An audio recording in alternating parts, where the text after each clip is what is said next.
Muy bien, mis queridos hermanos y hermanas, bendiciones a todos y todas, ¿cómo están?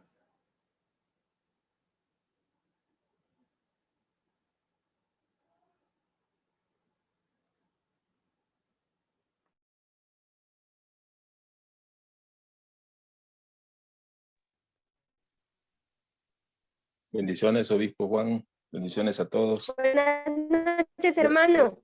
Ya estamos acá listos para recibir.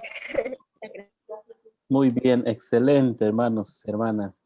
Quiero comentarles que la clase la estoy grabando eh, para que podamos tener acceso a ella después, así como la clase anterior, que la pudimos grabar también y pues se pudo utilizar como retroalimentación. Así que vamos a hacer lo mismo en esta ocasión, especialmente para que los que no se han podido conectar puedan acceder a ella. Y pues agradecer a ustedes que están pendientes y que se han conectado ya y pues vamos a dar inicio en esta ocasión. Así que quiero pedir si hay un voluntario o voluntaria que quiera dirigirnos en palabra de oración. eh, este sería el momento entonces.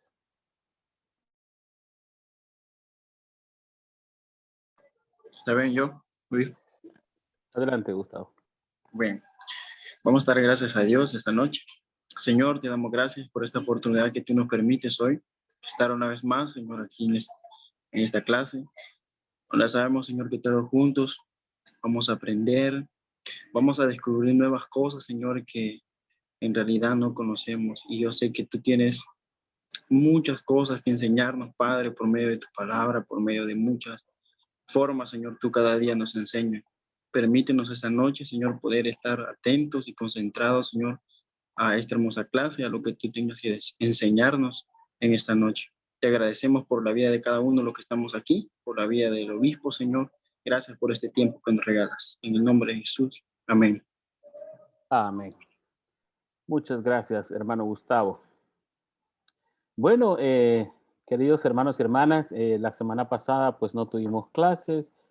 Eh, Sabemos que muchos estaban en algunas ocupaciones, otros sí tenían tiempo, pero era un poquito confuso por el hecho de que pues era una semana irregular. Algunos les toca trabajar más, otros tienen espacio más libre, pero bueno, independientemente de eso, pues optamos por reprogramar la clase. Estaba pensando que se las iba a grabar y enviárselas, pero después dije que era mejor que las recibiéramos, aunque nos demoráramos una semana más en el proceso, porque pues ustedes enriquecen también este proceso. No es lo mismo estar recibiendo la clase y poder dar aportes y también hacer preguntas, a que después escuchar una grabación. Además, no hay ninguna garantía de que se va a poder escuchar una grabación posteriormente y después nos enrolamos en otras actividades y probablemente no vamos a poder acceder al video o al audio que se pueda tener disponible, ¿verdad? Así que por eso optamos mejor que íbamos a dar la clase y pues esta sería la segunda clase prácticamente del curso. Así que muchas gracias por los que ya se han conectado. Eh, nos falta todavía el hermano David, la hermana Wendy, la hermana eh, Elizabeth, pero entiendo que ellos no se pueden conectar este día. Pero gracias a Dios por los que ya se conectaron y pues aprovechemos esta clase y este tiempo para poder aprender juntos y juntas. La semana pasada, bueno, no la semana pasada, la clase pasada hacíamos un recorrido sobre lo que tiene que ver con administración y política desde la perspectiva bíblica, ¿verdad? Hacíamos un recorrido a través de la palabra de Dios y nos veníamos desde el Génesis y avanzábamos en diferentes etapas de la historia bíblica y veíamos cómo la autoridad dada por Dios, o sea, la autoridad que cada persona tenía o que los líderes tenían, venía dada por Dios. Y nos enfocamos bastante en la figura de Cristo y de las características que él presenta como profeta, como sacerdote y como rey también, ¿verdad? Así que, pues, en ese recorrido eh, podíamos articular un poquito el entendimiento bíblico y teológico de lo que es la política o de lo que es la administración. Así que en esta ocasión vamos a hacer un recorrido un poco por lo que es nuestra iglesia, la iglesia metodista, y cómo la iglesia está organizada y desde dónde viene y cómo Dios ha utilizado a hombres y mujeres para poder expandir la obra de Dios hasta donde estamos. Entonces, pero antes de hablar del metodismo como tal, vamos a tocar unos pequeños pincelazos de lo que respecta o lo que representa la política o la administración y gobierno dentro de la iglesia. Y yo quisiera que aquí todos participáramos y que pudiesen decirme si después de lo que vimos en la clase anterior y especialmente de la participación que estos hombres y mujeres, siervos de Dios, llamados por Dios al servicio de multitudes, hicieron uso de esta vocación administrativa, de la vocación de dirección, de la vocación de servicio. Eh, ¿Cómo ustedes ven? ¿Creen que la política es una herramienta que sirve dentro del trabajo de la iglesia? ¿O consideran ustedes que eso es exclusivamente para los políticos partidarios que conocemos hoy día? El Salvador y Guatemala, que están representados en esta ocasión acá, pues son países que han pasado por procesos políticos y electorales bastante interesantes y pues creo que tenemos muy impregnado en nuestra tradición y en nuestra costumbre lo que significa la política o lo que entendemos por política. Así que yo quisiera que ustedes me dijeran si creen que estos elementos son importantes para la vida de la iglesia o no son necesarios, o quizás los cristianos no debemos involucrarnos en política. eh, pues este es el tiempo para que participemos. Y sí lo vamos a abrir para todos para que podamos compartir. Aquí no hay respuestas correctas, aquí vamos a compartir lo que pensamos. Así que dejo el espacio para que puedan participar. Yo Adelante, hermana Dorcas. Bien, pienso Arnoldo. que la política, así como lo decía al inicio, pues la política en sí no es mala. Depende o sea, es por las personas pues al final se llega a ver mal la política, pero en sí, pues yo creo que es muy necesario. Y en la iglesia, yo considero también que es muy necesario, no es como una opción, sino que de por sí se practica la política en la iglesia, porque a través de eso también era una buena organización, es necesario que el líder pues también como que en algunos aspectos es necesario, eso es lo que yo creo. Muy bien, muchas gracias, hermana Dorcas. ¿Quién quiere continuar? O hagamos una cosa, hermana Dorcas. Usted va a decirnos quién sigue y la persona que continúe nos va a dejar saber quién es el próximo participante. ¿A quién designa usted para que continúe, hermana Dorcas? Gustavo. No sé, pero el espíritu me dijo que yo era. Ya sabía que el hermano iba a decir mi nombre. Bueno, yo creo que estaba pensando en esto y es como que, bueno, todos sabemos de que el espíritu es el que fortalece, el que guía a las personas, ¿verdad? Pero si lo vemos en este caso, creo que también pues es bien importante. Me voy a poner como ejemplo yo. Creo que es bien importante, tengo que tener como todo lo que hemos visto, ¿verdad? La política, la forma y todo eso. Y creo de que a veces como líderes es necesario tener como estrategias, métodos y todo eso para poder guiar a un par de jóvenes, a un par de niños o algo así. Entonces siento de que sí es importante en la iglesia la política y saber también administrar los tiempos, las decisiones y cosas que a veces realicemos. Gracias. ¿Quién continúa? Sigue nuestro hermano Alex. Amén. Yo también dije, A mí me va a decir. Gracias, Gustavo. Bueno. Bendiciones. Buenas noches a todos, hermanos. Fíjense que en lo personal, sí, yo considero que la política es sumamente importante dentro de los templos, de las iglesias. La verdad que ser político es gobernar, ¿verdad? Gobernar, pero no quizás una política partidaria como la conocemos actualmente, sino que gobernar de una manera, como lo mencionaba Gustavo, a través del Espíritu Santo, que Él nos maneje, nos gobierne primeramente a nosotros para poder así gobernar nuestras ansiedades, nuestras debilidades.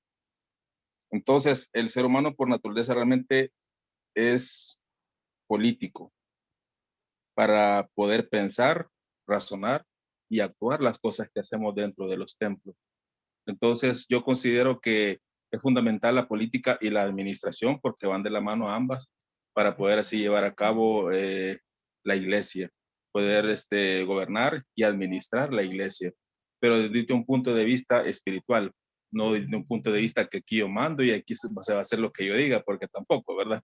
Sino que siempre dejando que sea la voluntad de Dios, que el Espíritu Santo nos guíe para que así nosotros también poder actuar. Media vez el Espíritu Santo nos deja, nos guía, nosotros vamos a menguar para que Él pueda crecer en nosotros y así el Señor va a actuar primeramente en nosotros, a quitarnos todo aquello que está afectando nuestra vida y así poder también nosotros manifestar eso a las demás personas, ya sea o hermanos de la iglesia también. Así que para mí es sumamente importante la política y la administración no se diga, ¿verdad? Ese es mi punto de vista. Bendiciones. Muy bien. ¿Quién sigue?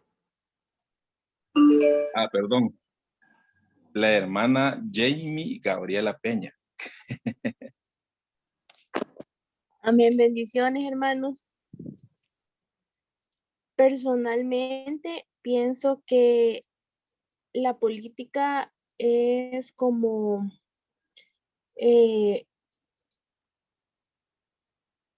es un don otorgado por Dios para liderar, porque aún en la vida secular podemos ver que los políticos lideran a los pueblos. Entonces, pienso que en la iglesia es muy importante la política porque gracias a ello podemos llevar una iglesia ordenada, un trabajo ordenado por medio de los líderes y quizás no nos damos cuenta de que la política está ahí, pero en el diario vivir siempre va a estar. ¿Quién sigue?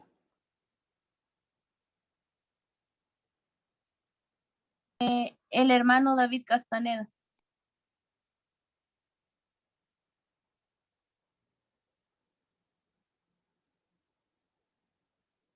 Yo creo que como el hermano David va llegando, quizás no está un poquito ubicado en la dinámica, entonces lo vamos a excusar en esta ocasión. Así que para que se ubique posteriormente. Entonces, pues, mis queridos hermanos, efectivamente la política es una herramienta muy, muy vital para la vida de la iglesia y pues son herramientas que nos sirven para el avance y el desarrollo de la misión como tal y las estrategias que desarrollemos o implementemos o el tipo de gobierno que tengamos, pues nos va a ayudar a lograr esos objetivos. Sobre todo si vimos en todo lo que tiene que ver con la Biblia, toda la base bíblica que hemos podido recorrer la clase anterior, vemos cómo lo que se buscaba era desarrollar una organización. La palabra organización tiene que ver con aquello que está ordenado o que está organizado para un buen desempeño de la misión en el caso de la iglesia, ¿verdad? Entonces, yo voy a compartir con ustedes en este momento un corto video. Espero que se escuche. Primero Dios se escuche. Si no se escucha, pues vamos a buscar otras alternativas, pero tengo la impresión de que sí vamos a poder escucharlo sin ningún problema. Lo único que quizás el audio se va a escuchar un poquito más bajo, así que lo que les pido es que por favor podamos estar atentos ya que posiblemente el audio va a variar un poquito, ¿verdad? Así que pues en este momento les voy a transmitir para que ustedes puedan escuchar.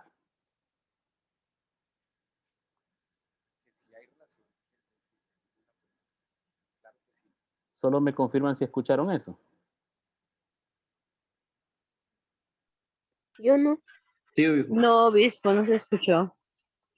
¿No se escuchó? ¿Alguien sí lo escuchó? Bueno, yo sí. Vale, entonces lo que vamos a hacer es que apaguen todos sus micrófonos y pues vamos a escucharlo. Si usted tiene una buena recepción de internet, posiblemente lo va a escuchar. Si no tiene una buena recepción, se va a escuchar cortado, pero de todos modos yo lo voy a mandar ahí al WhatsApp para que lo puedan escuchar. Pero vamos a ponerlo.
En la Biblia tenemos varios modelos de lo que podemos denominar el ejercicio del poder. Uno muy representativo en el Antiguo Testamento es la monarquía. Se ejercía el poder por medio del gobierno de un rey. En el Nuevo Testamento tenemos otros modelos que tienen en común el ideal monárquico, pero que también se enmarcan en otro contexto. Por tanto, decir que Dios o la Biblia es de izquierda o de derecha, creo que no es acertado. Precisamente porque la Biblia tiene diferentes modelos, nos muestra como diferentes aspectos de la manera en que Dios y el pueblo de Dios ejercía el poder. La concepción izquierda-derecha, que es una concepción moderna, si uno mira el texto bíblico así, en buena medida está siendo anacrónico con el texto, es decir, le está atribuyendo características que el texto como tal no tiene. Pero sí tenemos en la Biblia distintos rostros de Dios y tenemos, por ende, distintas maneras en que se presenta el quehacer político.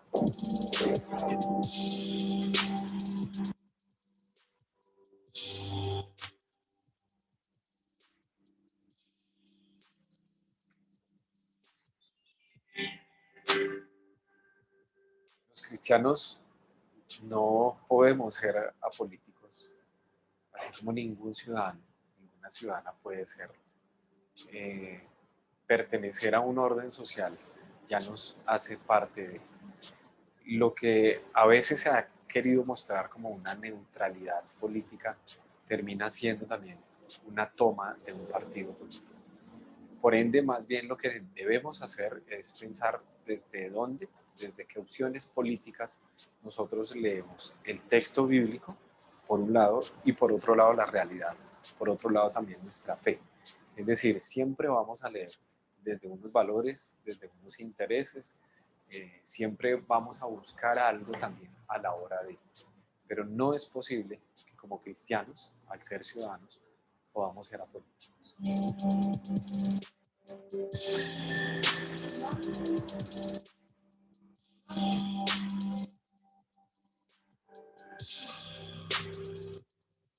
En general, al cristianismo no le ha ido bien en la historia cuando ha hecho alianzas con poderes políticos. Y podemos mirar 3 ejemplos de la historia de la Iglesia. El primero del siglo IV, cuando Constantino llega al poder, Justo González, historiador, dice que la Iglesia deja de ser perseguida y se convierte en perseguidora. En el siglo XVI, cuando el protestantismo está queriendo en buena medida separarse de ciertas tradiciones, termina también en algunas formas casándose con algunos príncipes, por ejemplo en Alemania, quienes son los que después van a determinar también la religión de ciertos pueblos. En el siglo XVI era común que se fuera católico o protestante dependiendo de la religión del rey.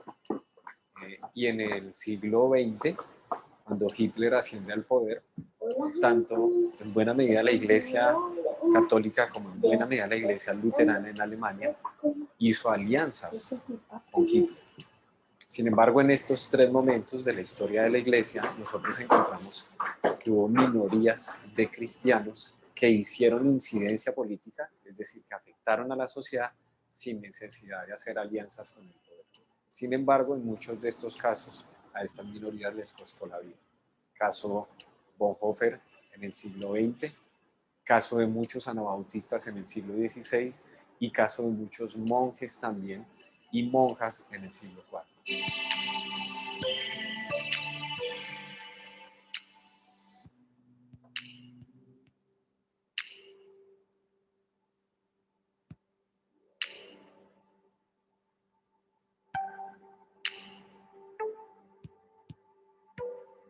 ¿Por qué a los cristianos evangélicos en América Latina les ha ido mal en términos políticos?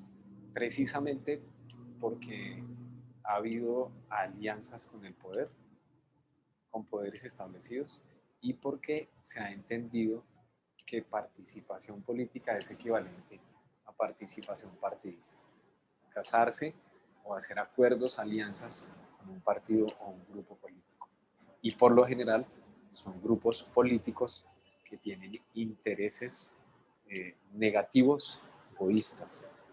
Al cristianismo en general en América Latina le ha ido mal en términos de quehacer político porque así ha entendido esa tarea.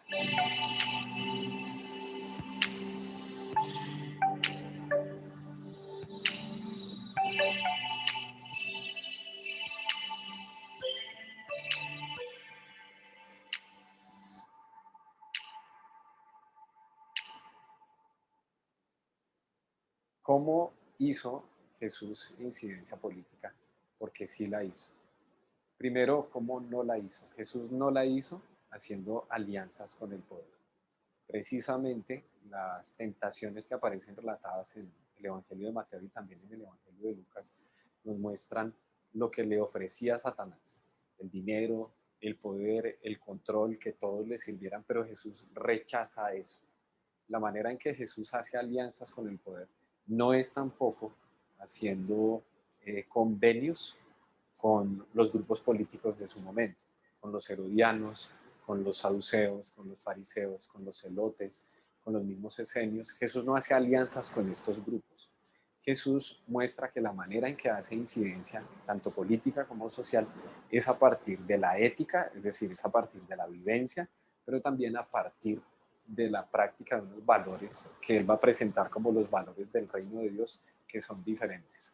Y uno de ellos, por ejemplo, es el valor del servicio. La manera en que Jesús hace incidencia política es por medio del servicio y por medio de ayudar al otro, especialmente al otro que está siendo explotado, que es víctima también de violencias, que es víctima de situaciones de injusticia.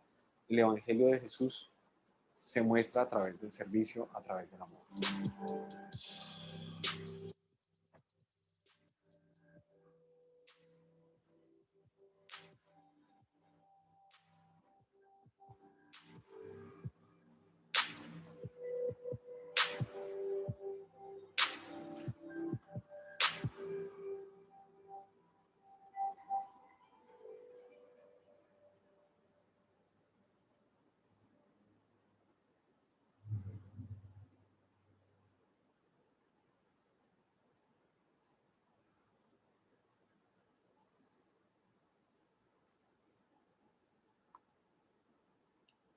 Muy bien. No sé si se escuchó, hermanos, hermanas.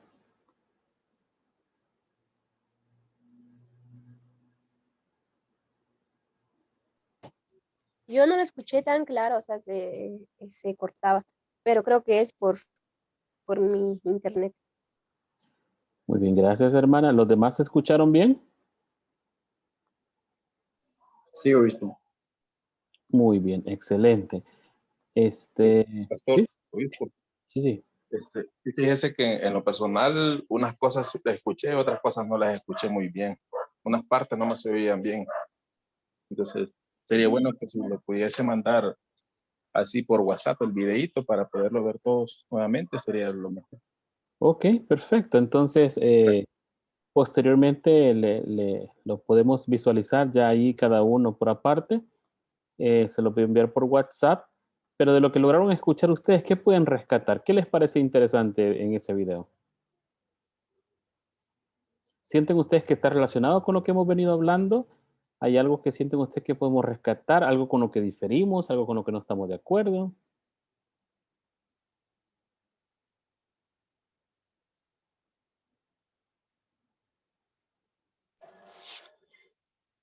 Personalmente, yo pienso que tiene mucho que ver con la tarea que hicimos la clase pasada, porque teníamos que hablar de la relación que tiene la política en iglesia y si considerábamos que había política en iglesia y también de un líder político. Y personalmente pienso que Jesús es el mayor ejemplo de un líder político que pueda haber en la Biblia, porque como decía en el video, él enseñó, pero como usted decía en la clase pasada también, que no creyéndose el dueño del mundo ni superior a todos, sino que de una manera humilde. Sí, muy bien, perfecto.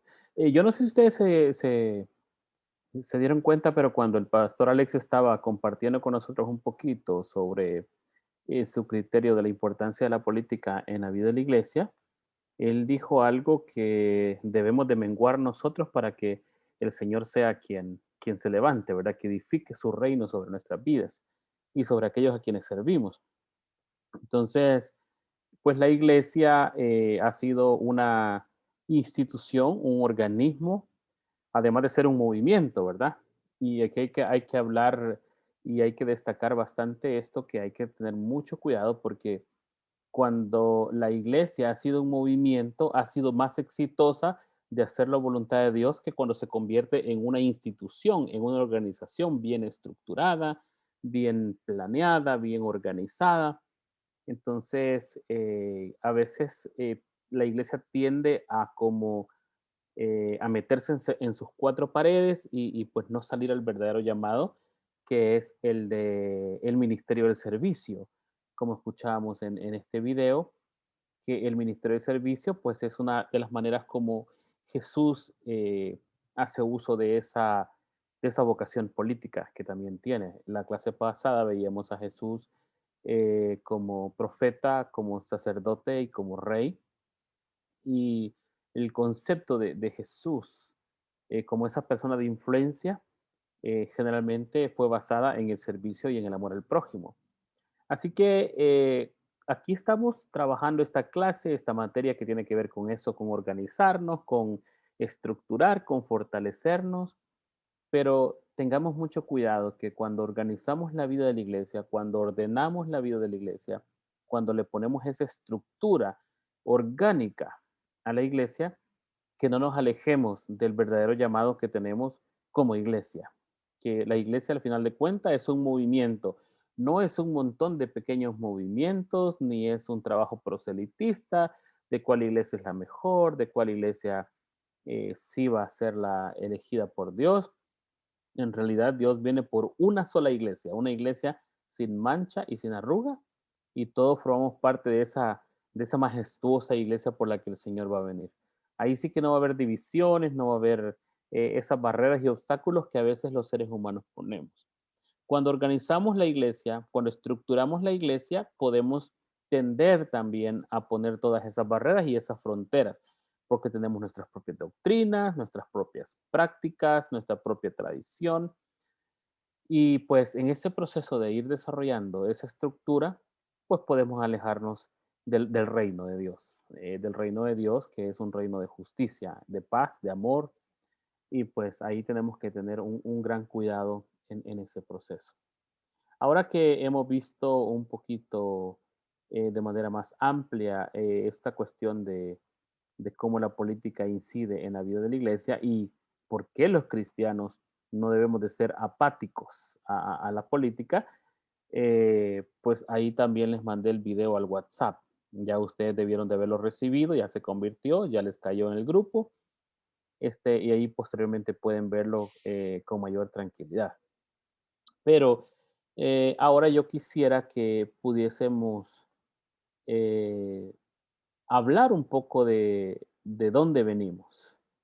Y para eso vamos a hablar un poquito de nuestra historia como metodistas. Y vamos a darles unos pequeños pincelazos porque la clase no es sobre historia, sino que es sobre administración y política, pero vamos a aprovechar para darles unos pincelazos a la historia. Esa historia que nos alegra, que nos enorgullece, esa historia que nos ha venido construyendo y para que tengamos una idea de dónde venimos, ¿verdad?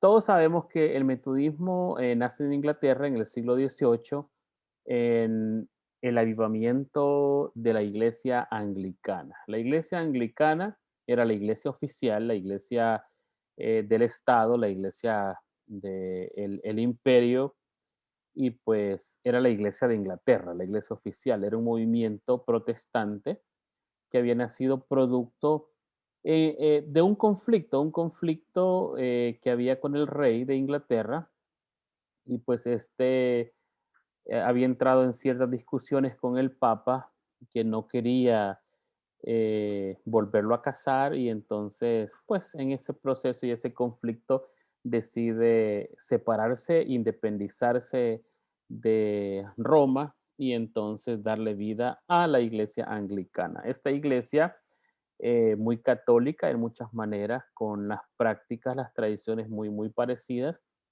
pero que en todo el proceso, conforme la iglesia avanzaba, pues tuvo esa institucionalización de la que estamos hablando. En esos tiempos todos hemos escuchado de que pues era una iglesia bastante tradicional en cuanto a su liturgia, era bastante católica, pero no romana, ya en esta ocasión separados del imperio romano y de la iglesia romana. Eh, pero que era todo así muy oficial, muy del rey de Inglaterra, ¿verdad? Y pues Juan Wesley, que es a quien se le atribuye el fundamento del movimiento llamado metodista. Los metodistas eran así como un movimiento dentro de la iglesia anglicana. Es como decir hoy día la Iglesia Católica tiene a los renovadores, el movimiento renovador dentro de la Iglesia Anglicana, dentro de la Iglesia Católica, perdón. Asimismo, en la Iglesia Anglicana estaba este movimiento de hombres y mujeres piadosos que les gustaba mucho leer la Biblia, poner en práctica las obras de piedad, las obras de misericordia, y pues eran un movimiento dentro de la iglesia anglicana. De hecho, la intención de ellos no era crear una iglesia nueva, sino que reavivar la iglesia, traer el avivamiento en la iglesia. Y de hecho, se dice que fue el primer Pentecostés. Bueno, no el primero, porque primero lo vemos en los discípulos, ¿verdad? Cuando hablaron las lenguas que todos podían entender, pero en el siglo XVIII fue el Pentecostés de ese momento. Y pues ahí nace una tradición distinta, una expresión diferente dentro del movimiento anglicano, y pues con ese grupo de personas apodados inicialmente los metodistas, que ese nombre de metodistas, que fue un apodo, se convirtió después en el nombre que calificara o que pudiera diferenciar a los metodistas de otras expresiones de fe. Entonces, el movimiento metodista empezó con un deseo ferviente de traer ese avivamiento a la iglesia y sobre todo de practicar la justicia, de practicar la piedad, la misericordia, de una manera vivencial, de una manera que pudiésemos tener una experiencia con Dios, basado en eso, en la experiencia, la tradición que venía inmersa en la vida de la iglesia anglicana y, bueno, desde la iglesia católica incluso, desde la iglesia primitiva, el uso de la razón, que era una cuestión filosófica, histórica, bastante profunda, y también la palabra de Dios, que en muchos contextos la Biblia no era utilizada. La Biblia no era como un libro fácil de acceder, pero para el movimiento metodista sí tenían esa posibilidad porque ya había habido en el siglo XVI, eh, había, ya estaba la Reforma Protestante en Alemania con Martín Lutero y pues la palabra de Dios ya era una posibilidad, la Biblia era una posibilidad, con traducciones, con sus dificultades, pero ya era una posibilidad. Entonces el movimiento metodista se fue expandiendo de manera tal que allá entre los años 1725 a 1750, eh, nos remontamos ahí porque el 21 de mayo, fíjense qué curioso, que Carlos Wesley tuvo su experiencia personal y transformadora con el Señor. Todos recordamos el 24 de mayo, que fue la experiencia de Juan Wesley, pero no muchos hablan de la experiencia de Carlos Wesley. Y Carlos Wesley tuvo una experiencia un poquito más cercano a la Basílica de San Pablo, que es la iglesia, la catedral anglicana que está en Londres.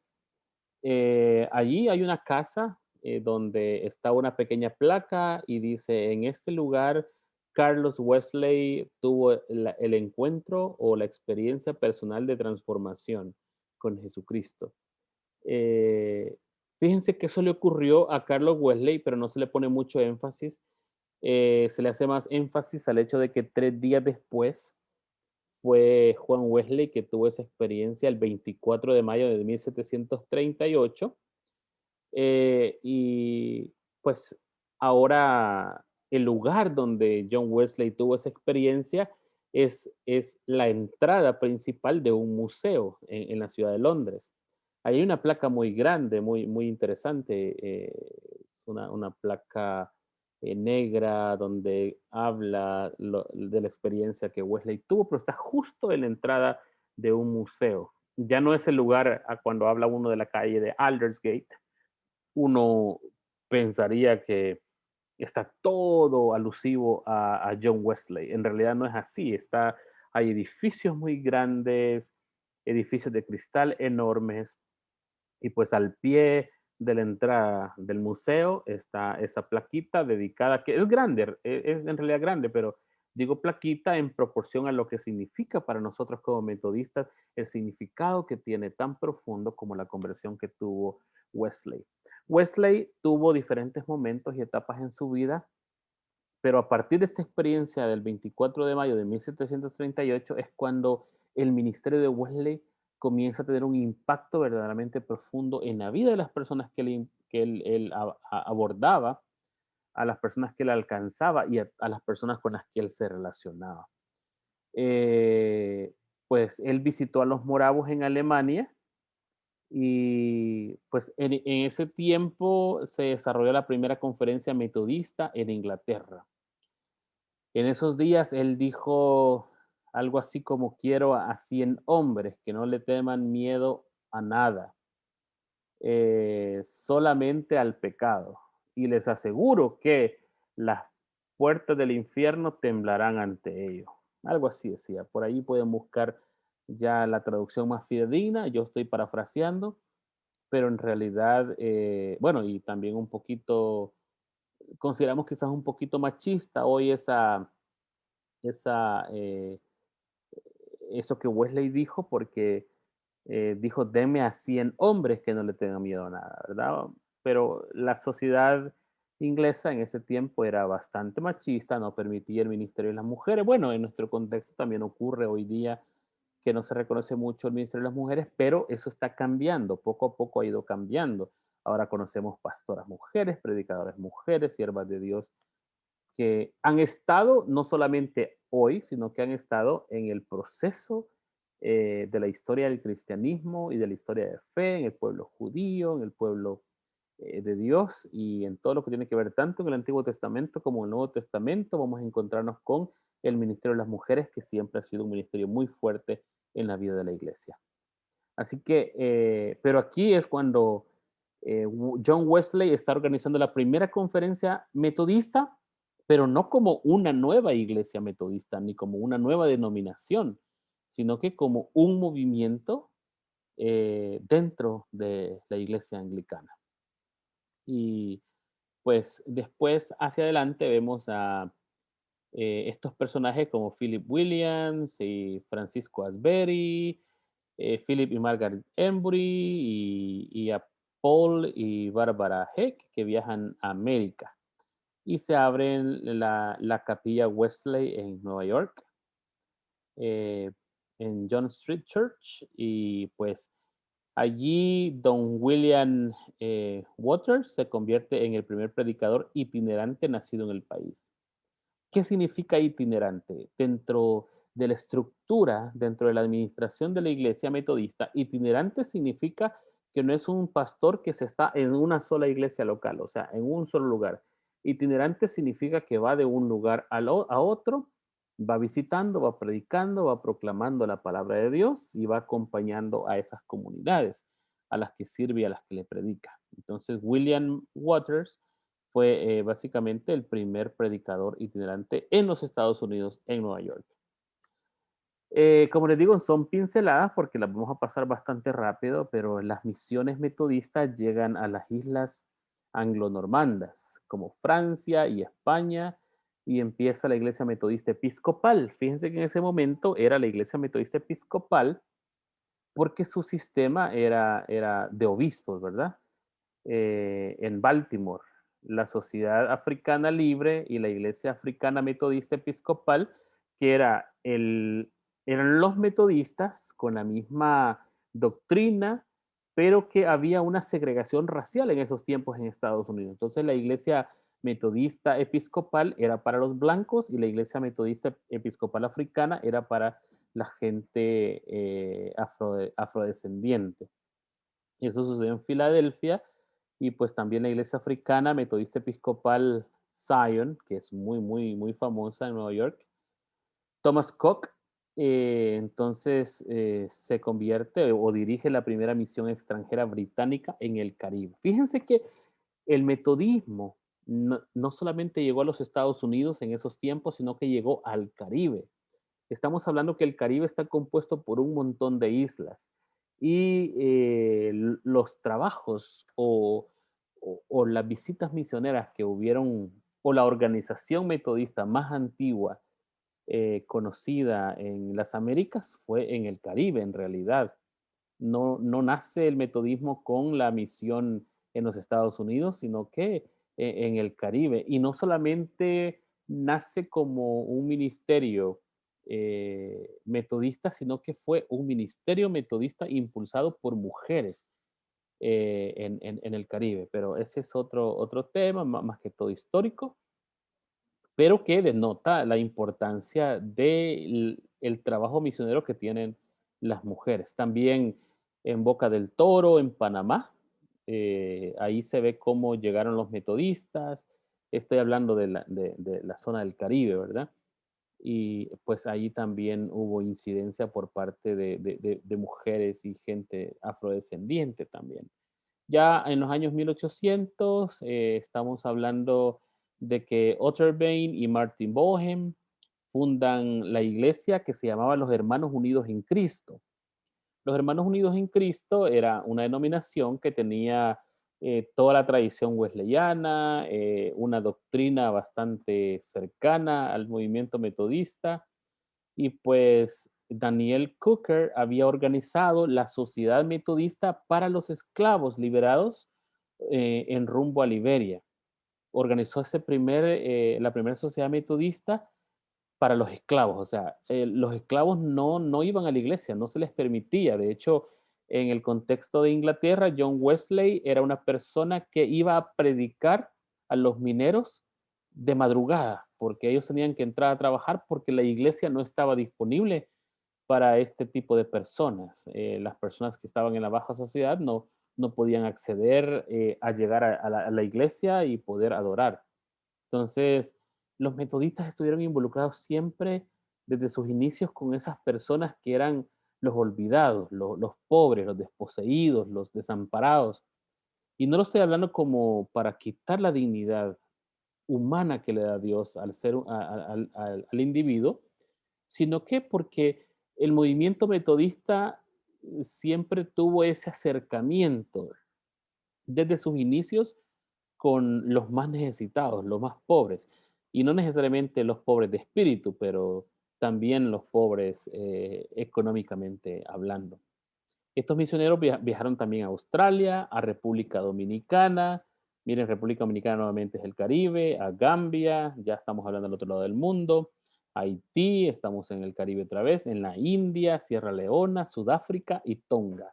Entonces, en los 1800, estos movimientos metodistas se fueron expandiendo hacia esas zonas. Ya en 1825 hasta el 1850 se fundan 3 denominaciones y aquí vamos viendo cómo esto va tomando forma. Una de las denominaciones era la Iglesia Metodista Protestante, otra era la Iglesia Wesleyana Metodista y la otra era la Iglesia Metodista Episcopal del Sur. La misión metodista se hace presente en Argentina, o sea, comienza a llegar la Iglesia Metodista Episcopal hacia el sur de América, llegando a Argentina, a Brasil, también se expande hacia China, a Dahomey, a Fiji, a Alemania, a Ghana, a Samoa, Suecia, Suiza, Togo, y pues otros misioneros se embarcan en la primera misión extranjera americana que fuera hacia Liberia. Y así vemos cómo el metodismo va llegando a estos lugares donde no había presencia metodista, en algunos ni siquiera presencia cristiana. En 1850 hacia adelante, hacia el 75, se organiza la Iglesia Metodista Episcopal de Colos y una sociedad de ayuda para esclavos liberados llamada The Freedmen Aid Society, y esta se organiza. Aquí se organiza la Sociedad Metodista Episcopal en Dinamarca, nuevamente con esclavos libres. Aquí la iglesia estaba al servicio de aquellos que no podían ser representados, ni siquiera se podían representar a ellos mismos. Pero después de una liberación, pues imagínense empezar esa relación con Dios y lo que significaba el metodismo, acercarse a este tipo de personas con los que otros no querían trabajar. Sin embargo, el movimiento metodista estaba ahí presente para acompañarles en ese proceso. También se empieza en esos mismos tiempos la Iglesia Metodista Libre de Norteamérica. Decir que la Iglesia Metodista Libre es una iglesia que nace también de la Iglesia Metodista Episcopal por algunas diferencias teológicas, doctrinarias, y pues es una denominación bastante considerable, no la más grande, pero está presente en los Estados Unidos, está presente en Guatemala, está presente en El Salvador, está presente en Colombia, y pues allí va ese movimiento también metodista. La iglesia metodista protestante ordena a una mujer como diácono. En esos tiempos era impensable hablar de que una mujer iba a estar en el ministerio pastoral, tampoco en el diaconal, ¿verdad? Pero aquí ya se ordena a la primera mujer diácono, Eleonor Davidson. También en esos tiempos el metodismo llega a Australia, a Bulgaria, Finlandia, Hawái, Italia, Japón, Kenia, México, Birmania, Nueva Guinea, Noruega, Portugal y también a Uruguay. El metodismo estaba yéndose por todos lados.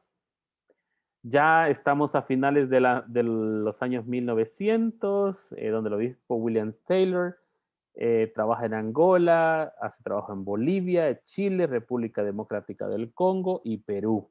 Aquí estamos hablando que ese trabajo era de la Iglesia Metodista Episcopal que está llegando hacia estos lugares. Quiero comentarles que el gobierno de la Iglesia Metodista Británica, o sea, la madre del movimiento metodista allá en Inglaterra, donde John Wesley fue el fundador, la iglesia metodista tiene un sistema presidencial, no tiene un sistema episcopal. Episcopal es de episcopos, de sobrevedor, sobrevedor, de supervisor, de acompañador, de obispo, pues, sino que tiene un sistema presidencial. De hecho, John Wesley estaba en contra del sistema episcopal por cuestiones de que los obispos ingleses eran personas muy acomodadas, muy acaudaladas, que estaban totalmente en esos momentos muy cerca del poder. Y como vimos, cuando la iglesia se acerca mucho al poder o hace alianzas con el poder, entonces deja de tener esa voz profética que anuncia el reino de Dios. Eh, el obispo, pero aquí estamos hablando ya de la iglesia metodista episcopal, o sea, tiene un sistema de obispos. Esto es en América, ¿verdad? En los Estados Unidos. El obispo James Troburn empieza ministerios en Malasia y las Filipinas. Isabela Troburn también, no estoy tan seguro, pero aparentemente es la esposa del obispo, empieza ministerios en Malasia y Filipinas. Bueno, ella funda la primera universidad cristiana para mujeres del Asia en la India. Tanto como la iglesia no estaba disponible para las mujeres, menos la educación. Pero esta hermana Isabela funda la primera universidad cristiana para mujeres en la India. El metodismo siempre se ha caracterizado por apostarle al crecimiento espiritual, al acompañamiento de la salud integral del ser humano, del individuo, cuerpo, alma y mente, espíritu, a la formación académica, formación de educación cristiana y conocimiento académico a través de escuelas, colegios, instituciones y universidades. Y pues aquí vemos, ¿verdad?, cómo fundan esta universidad en la India. Y la misión metodista en esos tiempos, fíjense ustedes, estamos hablando de 1876 al año 1900. La iglesia metodista llega a Costa Rica, a Cuba, a Hungría, a Corea, a Mozambique, a Nigeria, a Puerto Rico, a Zimbabue y a Rusia. O sea, cuando hablamos de la iglesia en Costa Rica, cuando hablamos de la iglesia en Cuba, cuando hablamos de la iglesia en Puerto Rico, que son iglesias que nosotros las vemos con mucho cariño, con mucho respeto, pero también con mucha admiración, debemos de poner atención a que esta iglesia está naciendo a finales de los años 1900, o sea, nosotros no existíamos, la iglesia nuestras iglesias son más recientes. Entonces, el desarrollo que vemos en ellas, primeramente Dios, vamos a verla, nosotros ya no, pues ya no vamos a estar quizás acá, pero las futuras generaciones van a poder ver el desarrollo de nuestras iglesias, tanto en Guatemala, El Salvador, en Nicaragua, en Costa Rica, en otros lugares. Dicho sea de paso, el año 2019, sí, el año 2019, aquí en El Salvador se cambió del sistema de presidente al sistema episcopal o al sistema de obispo. En este momento estamos acompañando a la iglesia de Nicaragua, que también está en ese proceso, está explorando cambiar de sistema. La Junta General de Ministerios Globales y CIEMAL han estado acompañando a la iglesia en ese proceso de cambio de sistema de gobierno. Entonces, también en los años principios de los 900 al 925, el metodismo llega a Albania, Bélgica, Borneo, Checoslovaquia, Estonia, a Java, algunos le llaman Java también, Lituania, Manchuria, Panamá, las Filipinas, Polonia, Serbia, Sumatra. Se forma la Iglesia Evangélica Primitiva de Guatemala en los años temprano, en los años 1900, 1925, nace la Iglesia Evangélica Primitiva de Guatemala, que en la historia está relacionada y conectada al movimiento que ahora existe, del cual la hermana Dorcas es parte, de la Iglesia Evangélica Metodista Nacional Primitiva de Guatemala. Después existió una separación bastante dolorosa, pero que gracias a Dios los hermanos han superado ahora y que pues la Iglesia Evangélica Metodista Nacional Primitiva de Guatemala ha podido crecer, desarrollarse, fortalecerse y pues son testigos de lo que Dios permite hacer en la vida de la iglesia, una iglesia muy grande, muy saludable, pero los orígenes de estos esfuerzos de que el metodismo llegara a Guatemala, pues fue temprano en los 1900. También decirles que la iglesia metodista primitiva nació en Pensilvania y aunque no es una denominación fuerte, pero en Guatemala tuvo un éxito muy grande, muy grande. Dicho sea de paso, el movimiento de la Iglesia Metodista Primitiva también está en Colombia y también está en El Salvador, además de Guatemala, ¿verdad? Solo que tanto en Colombia como en El Salvador no es tan grande. Hay misioneros colombianos ahorita en El Salvador, en el municipio de Santa Ana, ahí tienen el esfuerzo de la Iglesia Metodista Primitiva también, que está conectada con la sede de Pensilvania.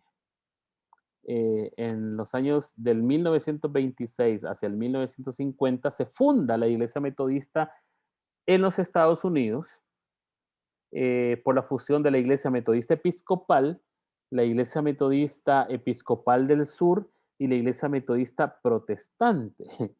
Fíjense que es un poquito compleja toda esta historia, pero es importante verla porque dentro de la estructura que tenemos como iglesia, a veces tenemos estas situaciones que se nos dan, que de nuestra iglesia nació esta otra iglesia por acá, que ya no es metodista, de nuestra iglesia local nació este otro movimiento y es importante conocerlo, ¿verdad? Porque son las dinámicas que se van dando en la iglesia, pero también circunstancias que nos separan en el pasado, pero que a lo mejor en el futuro nos vuelvan a unir otras circunstancias. Y en este caso, vemos que la fusión de estas tres iglesias, todas metodistas, pero que por diferencias de realidades económicas, de raza, culturales, de idioma, en ocasiones también incluso de etnia, este, forman otro tipo de iglesia. La doctrina también es un factor determinante, ¿verdad?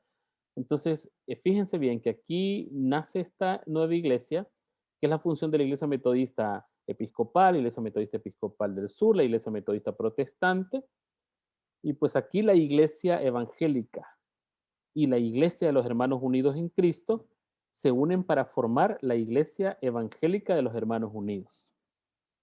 Estamos viendo arriba tres iglesias metodistas que se unen y abajo estamos viendo otras iglesias, la iglesia evangélica, la iglesia de los hermanos unidos en Cristo, que se unen. Posteriormente, también vemos que ellos forman la iglesia evangélica de los hermanos unidos en Estados Unidos. Ya tenemos dos, la iglesia metodista de Estados Unidos y la iglesia de los hermanos unidos en Estados Unidos. En todo eso se extienden las misiones a Burundi, a Ruanda, se establece la Conferencia Provisional de África del Norte, la cual ahora ya no es provisional, ¿verdad? Es una misión metodista unida. Pero entre 1951 y 1975 se forma la Iglesia Metodista Unida, que es la fusión. Vimos que arriba se fusionaron tres iglesias metodistas, abajo se fusionaron dos iglesias y pues ahora tenemos el nacimiento de la Iglesia Metodista Unida, que está compuesta por la Iglesia Metodista y la Iglesia de los Hermanos Unidos. Ya aquí estamos hablando de la Iglesia Metodista Unida, que es con la que estamos relacionadas. La cruz y la flama, que ustedes ven que nosotros usamos también acá, tiene dos flamas. Una flama representa la Iglesia Metodista y la otra flama representa a los hermanos unidos en Cristo. Entonces, esa fusión dieron la vida a la Iglesia Metodista Unida, y por eso se llama así, Iglesia Metodista Unida, United Methodist Church. En esta fusión, entonces, también se llegó a la reflexión de que esta cruz y flama que nosotros vemos también es el mover del Espíritu Santo en la vida de la iglesia. En estos tiempos también florecen congregaciones en Taiwán, en Zambia, y se da comienzo al Concilio Metodista Europeo, al Concilio, Aquí estamos viendo que nace CIEMAL, que es el Concilio de Iglesias Evangélicas Metodistas de América Latina y el Caribe, y en ese mismo tiempo nace la Conferencia de Burundi. Ya en los años más recientes, que estamos hablando de 1976 al año 2000, aquí vemos cómo Marjorie Matthews se convierte en la primera mujer obispa. Aquí ya estamos hablando de que las mujeres entran no solamente al diaconado, ni al ministerio ordenado como presbíteras, como elders, como pastoras, sino que estamos viendo que las mujeres entonces logran llegar al episcopado, a dirigir una conferencia completa, y pues vemos cómo las mujeres van entrando en ese proceso, que hoy día hay muchas obispas mujeres metodistas unidas. Eh, También vemos que se abre la Universidad de África en Zimbabue, donde el primer obispo africano, eh, Abel Muserewa, esos nombres sí ya me cuesta mucho leerlos, se convierte en primer ministro. Se fundan las iglesias en Colombia, fíjense, aquí venimos nosotros, mire, entre el 76 al 2000, aquí específicamente nació en el año 1994, nace la iglesia en Colombia, El Salvador y Vietnam. Esas son las iglesias más recientes, Colombia, El Salvador y Vietnam. El obispo Heinrich Boliter, y también nace el Comité de Auxilio Metodista Unido, conocido como United Methodist Committee on Relief, que es el comité de ayuda humanitaria que tiene la Iglesia Metodista Unida, mejor conocido como UMCOR, que ayuda en los procesos de reconstrucción después de los desastres naturales que hay en diferentes lugares alrededor del mundo. Entonces, aquí ya del año 2000 al presente, que es la historia más reciente del movimiento metodista alrededor del mundo, la Iglesia Metodista Protestante de la Costa de Marfil nace en África y se une a la Iglesia Metodista Unida. Ya estamos hablando de movimientos metodistas que se habían quedado aislados en otros lugares, en otros continentes, se unen a la Iglesia Metodista Unida. Y en el año 2008, la iglesia entra en plena comunión con la Iglesia Evangélica Luterana en América. O sea, hay una relación fraternal entre los metodistas y los luteranos en los Estados Unidos. OMCOR entonces ayudó en los desastres de diferentes países, pero los desastres más grandes fueron en Haití y Japón. Hubieron ayudas millonarias que la Iglesia Metodista hizo a través de este comité. Y en el año 2012 se desarrolló la conferencia general, donde el proceso que se llevó a cabo fue un acto de arrepentimiento hacia la santidad de las relaciones con los pueblos indígenas, porque el pueblo metodista reconoció que muchos de los procesos evangelizadores también fueron invasivos. Y entonces había que entrar en un proceso de reconciliación. No solamente los católicos llegaron a América Latina o América e impusieron la corona de España o el catolicismo romano, sino que también muchos misioneros y muchas misiones en el mundo también implantaron su fe y sus prácticas en contra de otras comunidades y pueblos indígenas. Entonces la Iglesia Metodista entra en este proceso, en esta conferencia. También entra en comunión con varias denominaciones metodistas negras, ya que antes había una segregación terrible, una separación entre blancos y negros y otras razas. También nace las Mujeres Metodistas Unidas, que esta es una organización independiente de las más fuertes que existen en los Estados Unidos, y se crea el Plan Nacional para los Isleños del Pacífico. Muy bien. ¿Por qué dije vamos a pasar por esta historia de manera breve y rápida? Porque es demasiada información. Es demasiada información, pero creo que se hace necesario compartirla, porque de esta manera podemos ver de dónde venimos. O sea, es un movimiento bastante complejo que ha sufrido transformaciones, cambios. La Iglesia Metodista se caracteriza porque en su sistema de gobierno y su práctica como tal tiene la costumbre, la práctica de la conferencia o las asambleas que hacemos. En inglés es la frase Holy Conferencing, que es más o menos así como conferenciar santo, es donde el pueblo de Dios se reúne y discute los temas y los asuntos de gobierno, de administración, de estrategia misionera en la vida de la iglesia como tal. Y todos aquellos metodistas que ya tienen varios años de ser parte de la iglesia, pues sabemos que cada año nos estamos reuniendo. En la iglesia metodista, cada año nos reunimos, pero también cada 4 años elegimos nuevos líderes. Entonces trabajamos en base a cuadrenios y pues así está estructurada la iglesia. Entonces, no sé si tengan alguna pregunta hasta aquí, hermanos, porque yo sé que voy bastante rápido, pero es que es bastante información que tenemos que compartir. Quiero dejarles un espacio para que puedan hacer alguna pregunta, alguna duda, algo que no les quedó claro, para continuar con la clase. Yo, obispo, tengo una pequeña pregunta. Adelante, hermano. No, solo quisiera saber exactamente de qué fecha empezó el movimiento metodista aquí, creo que es en El Salvador. Bueno, en El Salvador empezó en el año 1994. Empezó en un taller de carpintería, ahí se reunieron los primeros hermanos. La mayor parte de ellos ya no están, algunos están fuera del país, otros han fallecido. Ahí es donde se ve cómo, por eso digo, cuando la iglesia esté de tal manera, quizás no lo vamos a ver, porque las generaciones van pasando, ¿verdad? Y son nuevos los líderes que van surgiendo. Pero sí nació en 1994, 2 años después de la firma de los acuerdos de paz del conflicto armado que vivió El Salvador por 12 años. Se firmó en el 92. En el 94 nace la Iglesia Metodista.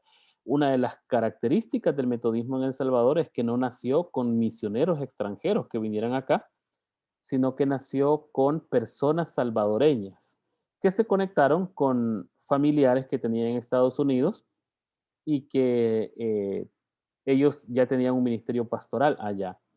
Específicamente estamos hablando de varias de las familias que iniciaron el trabajo metodista aquí.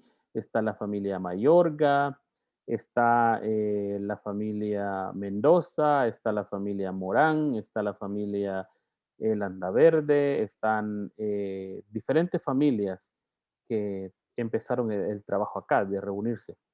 Ahora, una cosa que es importante destacar es que en cada lugar donde se empieza un nuevo trabajo, también hay una nueva historia. En cada iglesia hay una nueva historia de los primeros hermanos que se reunieron, de los líderes que se van agregando. El movimiento de la iglesia es así, es un caminar, es un peregrinar y es una relevación y una transformación del liderazgo. Por eso la estructura, por eso la administración, por eso el gobierno ayuda a sentar las bases para la continuidad de la misión y el ministerio de Dios. Jesús, cuando él evangelizó, sanó, vivió, compartió, él tuvo un grupo de líderes a los cuales preparó y acompañó. Entonces, ahora en la iglesia metodista que hay líderes y pues cuando los líderes que estamos ahora vamos pasando, porque Dios permite, o sea, nos lleva ya con él y pues tiene que haber un relevo, la iglesia tiene líderes que van a poder asumir el rol y el liderazgo de la iglesia. Pero sí, nace en el 94 y a partir de allí hubo una historia de 10 años. Después de esos 10 años, el metodismo aquí estuvo en una situación crítica en la que tuvo prácticamente que empezar de nuevo. Hay iglesias fuertes, históricas, eh, como por ejemplo Nueva Jerusalén, que es la primera iglesia que existió acá. Después estuvo la iglesia Roca Eterna, que fue la segunda que se fundó en el 99. Después nace Vida Nueva en San Salvador, en Crediza. Posteriormente, aquí hubo un misionero de Corea, un misionero coreano, él venía de Corea del Sur y él fundó una iglesia y tenía otras dos comunidades que tenía una en Sacamil, que es la iglesia que conocemos ahora como Betel Sacamil, allá en San Salvador, y habían otros dos esfuerzos que no prosperaron. Una estaba en un municipio llamado Olocuilta, cerca del aeropuerto, y había otra iglesia que se llamaba Betel, allá también en San Martín, que esa iglesia tampoco prosperó. El pastor de esa iglesia era el pastor Francisco, que ahora está en San Lorenzo. Entonces, después fueron naciendo otras iglesias, como la Providencia, el Shaddai, los Horcones, y así sucesivamente. En este momento estamos dándole acompañamiento y vida a través de Gustavo, por ejemplo, allá en Apaneca, construyendo nuevas historias, y así sucesivamente. El metodismo es un proceso y un trabajo de vocación ministerial. No sé si eso contestó tu pregunta, Gustavo. Sí, obispo, sí, muchas gracias. Muy bien, excelente. Decirles, decirles también que en este momento la Iglesia Metodista Unida ha pasado por un proceso de reestructuración, de dificultad, de desacuerdos entre un grupo y otro, especialmente con aquellos grupos que son más conservadores y otros grupos que son más progresistas. Ustedes veían en el video que les puse hace un rato que la iglesia era el reflejo de lo que los líderes querían ser o querían hacer. Si el líder pensaba que esto es importante, pues entonces la iglesia se va por ese rumbo. Si el líder decide aliarse o alinearse con el poder, entonces ese es el esquema que la iglesia va a seguir. Pero si el líder decide que la iglesia va a tener una voz profética y una voz de denuncia, una voz que va a anunciar el reino de Dios. Entonces, eso es lo que la iglesia va a hacer. Por eso es importante que como líderes, como personas, reconozcamos que nuestras acciones y nuestras decisiones, sean políticas o sean bajo lo más sencillo que pensemos, van a tener implicaciones políticas en el desarrollo de la misión de la iglesia. Así que es bastante interesante ir valorando todos estos elementos. No sé si tienen alguna otra pregunta, algún comentario.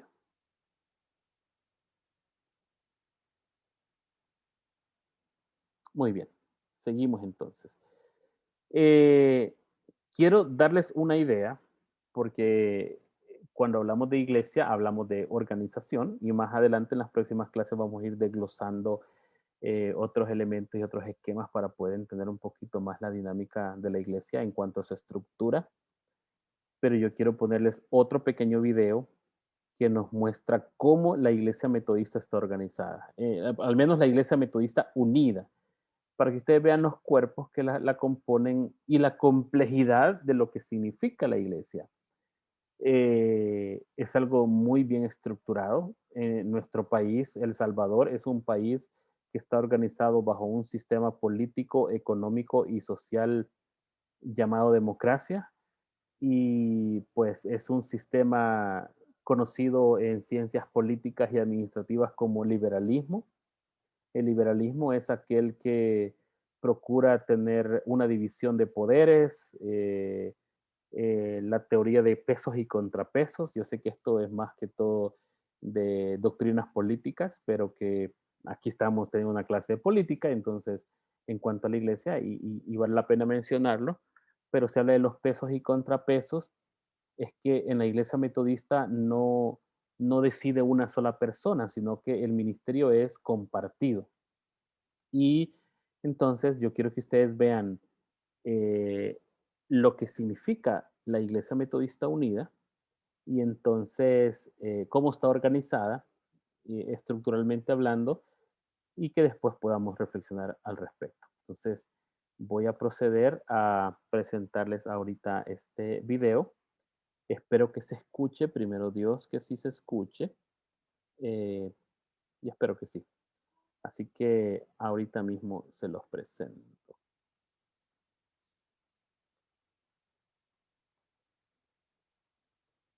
Este es un breve resumen de la Conferencia General y su...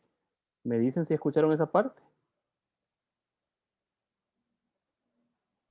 Sí, se escucha, obispo. Perfecto. Aquí lo pongo de nuevo. Pongamos atención para que comprendamos la estructura. Este es un breve resumen de la Conferencia General y su función en la Iglesia Metodista Unida. Hay tres cuerpos principales que gobiernan la Iglesia Metodista Unida: la Conferencia General, el Concilio de Obispos y el Concilio Judicial. La Conferencia General es el cuerpo gubernamental que establece la política oficial y habla en nombre de la denominación.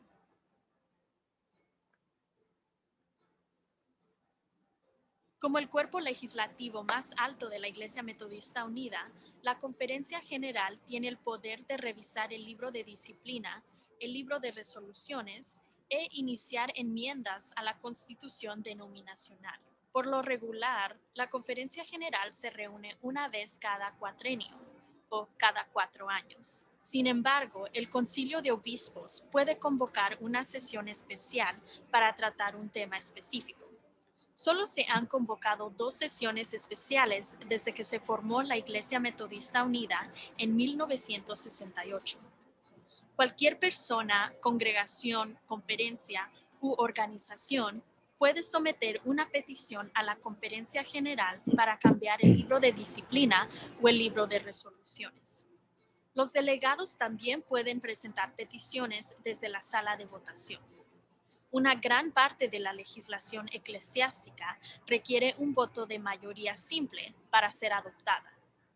Las enmiendas a la Constitución de la denominación requieren 2/3 de los votos de la Conferencia General, al igual que 2/3 de los votos totales en todas las conferencias anuales de todo el mundo. En el caso de la primera y segunda regla restrictiva, las reglas que establecen las tradiciones doctrinales, se requiere un voto de 3/4 de los miembros laicos y clérigos presentes y votantes en las conferencias anuales.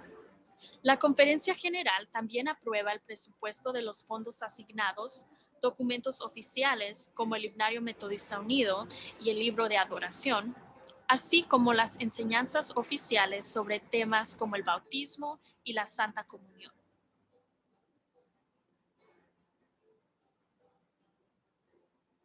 Los delegados son metodistas unidos de todo el mundo, elegidos por sus conferencias anuales, conferencias misioneras o conferencias provisionales. El número total de delegados debe ser entre 600 y 1000 personas. La Conferencia General consiste de un número igual de delegados clérigos y laicos.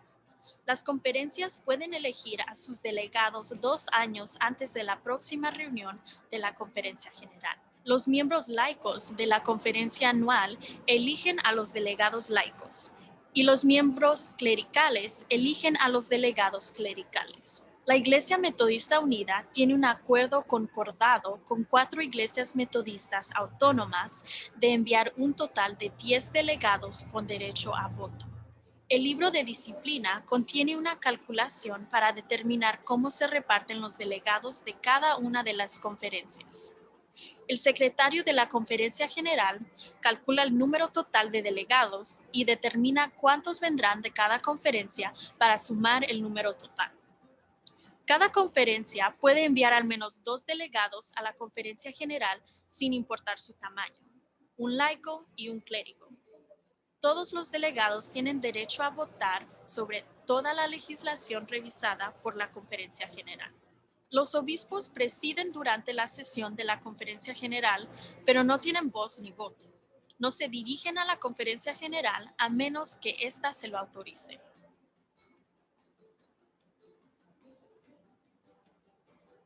El libro de disciplina, el libro de resoluciones y otros documentos oficiales controlados por la Conferencia General se actualizan después de la sesión para incluir la legislación recientemente adoptada. En la mayoría de los casos, la legislación entra en vigor el 1 de enero del año siguiente a la reunión de la Conferencia General. Las enmiendas a la Constitución se convierten en oficiales solo después de haber sido ratificadas. Se puede solicitar al Concilio Judicial que revise cualquier resolución o legislación aprobada por la Conferencia General para determinar su constitucionalidad, legalidad, el significado o efecto. En resumen, la Conferencia General establece las pólizas para el trabajo de la denominación y adopta el presupuesto global de la Iglesia. Al hacer estas cosas, la Conferencia General busca fortalecer la misión de hacer discípulos de Jesucristo para la transformación del mundo. Para saber más, consulte la primera sección del capítulo 4 en el libro de disciplina o visite recursosmetodistas.org.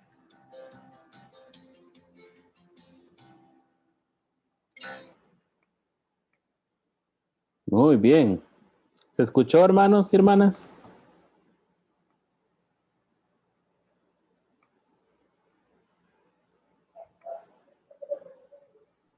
Sí, se escuchó. Muy bien, excelente. Y como sé que la hermana Dorcas está teniendo algunas dificultades también de audio, me parece, de conexión, entonces voy a enviarles también ese video para que ustedes puedan tenerlo en el WhatsApp también. Así que por ahí está. Quisiera que por favor me dijeran qué pensamiento les traen este video de la organización de la Iglesia Metodista Unida. Si ya sabían ustedes cómo estaba organizada, si ven alguna similitud entre nuestra iglesia y la Iglesia Metodista Unida en cuanto a su gobierno. Cualquier pensamiento que les venga a la mente, por favor, compartámoslo.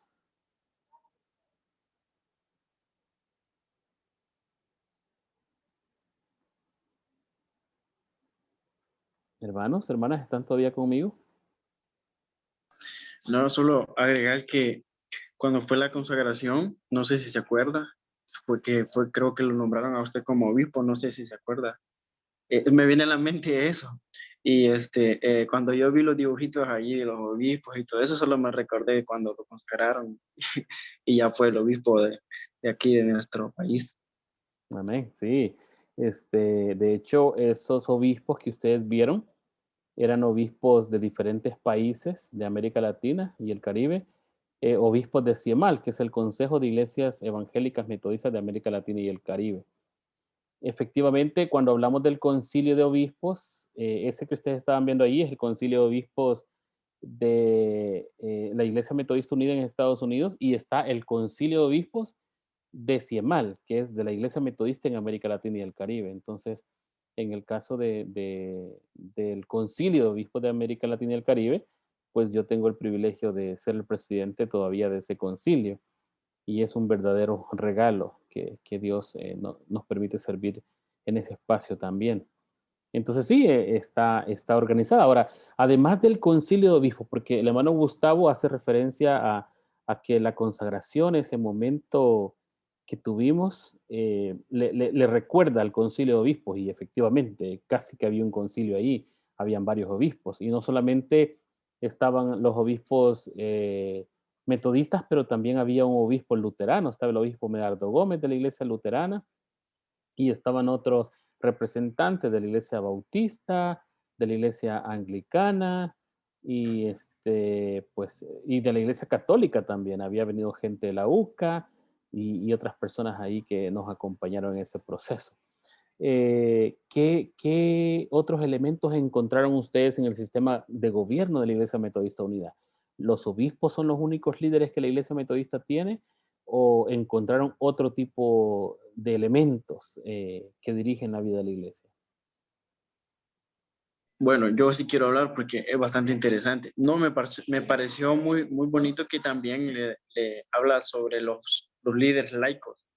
Entonces me hace ver de que está bien, va, respetamos al obispo y todo muy bien, pero también creo que un líder laico también tiene la oportunidad de participar y de poder también, ¿verdad?, tomar como ese lugar a la par de los obispos y todo eso. Eso me llamó mucho la atención. Muy bien, excelente. Y de hecho, fíjense que si ustedes se dieron cuenta, bueno, el sistema metodista unido no va a ser exactamente, el sistema salvadoreño o guatemalteco no va a ser exactamente igual al metodista unido, ni al británico, ni al austríaco, ni al de Brasil, ni a ningún otro país. Cada uno tiene sus ciertas variantes. Tiene ciertos elementos que nos hacen identificarnos como metodistas. Uno de los elementos que es diferente aquí en El Salvador es que nuestras iglesias van representadas por el pastor, o sea, el presbítero, y un laico también. No, dos laicos, perdón. Va el pastor y dos laicos. Si la iglesia tiene dos pastores, van dos pastores y dos laicos, pero hay una sobre representación de los laicos, se les ha dado más espacio a los laicos. En el caso de Gustavo va el pastor Angelito y van 2 laicos siempre representando la iglesia de la Providencia. Lo doctrinal que la iglesia metodista practica en todas partes es que va el pastor y un laico más. En este caso, la iglesia metodista salvadoreña es muy particular en ese sentido porque le da más espacios a los laicos que incluso los pastores. Porque para el metodismo es importante no solamente el rol ministerial pastoral, pero también el rol del pueblo que también sufre, del pueblo que también camina, del pueblo que también necesita, el pueblo que también es llamado por parte de Dios, porque el ministerio, el sacerdocio de Cristo es dado a todos y a todas, no solamente a los pastores. Así que muchas gracias, Gustavo, por notar eso. Vemos otro elemento en el sistema de gobierno del metodismo, es que los laicos también tienen una participación importante en la vida de la iglesia. ¿Qué otros elementos encontramos ahí?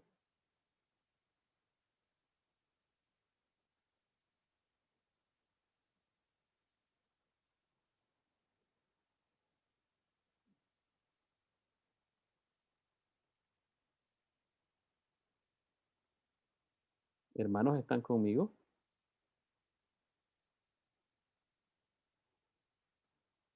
Quiero traer a la pantalla aquí una pequeña imagen que es parte del video.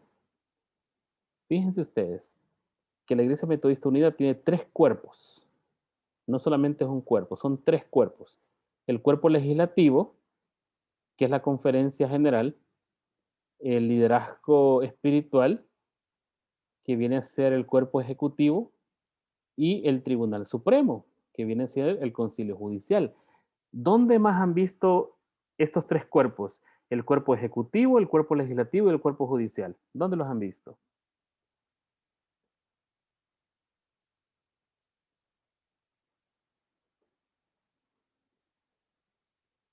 En una asamblea o algo así, no sé. A ver, muy bien. No sé si se dan cuenta que en Guatemala y en El Salvador, en la constitución del país, dice que el país está dividido por 3 poderes. Uno es el ejecutivo, que es el gobierno del país, el judicial, que es la Corte Suprema de Justicia, y el legislativo, el órgano legislativo, que es la Asamblea Legislativa, donde están todos los diputados. ¿Se han percatado de eso ustedes? Que tanto Guatemala como El Salvador tienen el mismo sistema de gobierno. Entonces, estos elementos están presentes también en la vida de la Iglesia Metodista Unida. Fíjense que el cuerpo legislativo, o sea, los diputados, son los que eligen, los que norman, los que hacen las leyes. Y en cuanto a la conferencia general, si ustedes se dan cuenta, en Guatemala cuando hacen las asambleas, allí eligen, ¿verdad? A sus dirigentes, eligen sus reglamentos, hacen modificaciones a la disciplina, tratan de los asuntos conexionales, ministeriales, de recursos, presupuestos y todos los elementos que conllevan a las decisiones del camino que la Iglesia Metodista va a tener, tanto en Guatemala como en El Salvador. Los que han podido estar en una asamblea como delegados saben que ellos llevan derecho a voz y a voto. Entonces, ese es el cuerpo legislativo, o sea, prácticamente los que participan de las asambleas o de las conferencias se convierten en los diputados metodistas, diputados por un día, diputados por 2 días, si la asamblea dura 2 días, diputados por 3 días, si la asamblea dura 3 días. Entonces, prácticamente los pastores y los laicos que van allí son los diputados de la Iglesia Metodista. El Concilio de Obispos, en cuanto a la Iglesia Metodista Unida, es un grupo de obispos que ellos llevan el liderazgo espiritual, que sería el órgano ejecutivo prácticamente, porque ellos son los que ejecutan las acciones, ellos son los que dirigen la iglesia. Se dan cuenta que la conferencia general o la asamblea dura 1 día, 2 días, 3 días, pero después entra en receso. O sea, la asamblea ya no está tomando las decisiones. Ahora, ¿quién le da continuidad? Quien le da continuidad es, en este caso, de la Iglesia Metodista Unida, el Concilio de Obispos. En el caso de El Salvador es un obispo, porque es el obispo de la Conferencia de El Salvador. En el caso de Guatemala no tienen un obispo, pero tienen una un comité ejecutivo que está presidido por un presidente, valga la redundancia, ¿verdad? Entonces, en ese caso, ellos son los encargados de llevar el liderazgo espiritual y la vida espiritual de la iglesia. Sería como el órgano ejecutivo. El concilio judicial es el órgano de justicia que la iglesia metodista tiene. O sea, miren, nuestro país tiene exactamente los mismos elementos también que tienen la Iglesia Metodista Unida, que tienen nuestros países, y la verdad que es bastante, bastante interesante de la forma como vamos estructurándonos, de la forma como nos hemos estructurado y de la forma como vamos desarrollando la vida de la iglesia. Otro elemento que quiero compartir con ustedes es, a ver, este documento. Vamos a ver si se puede ver. Este documento es la disciplina de la Iglesia Metodista en El Salvador. Miren ese libro de disciplina. Es, eh, es nuestro reglamento más actualizado que tenemos.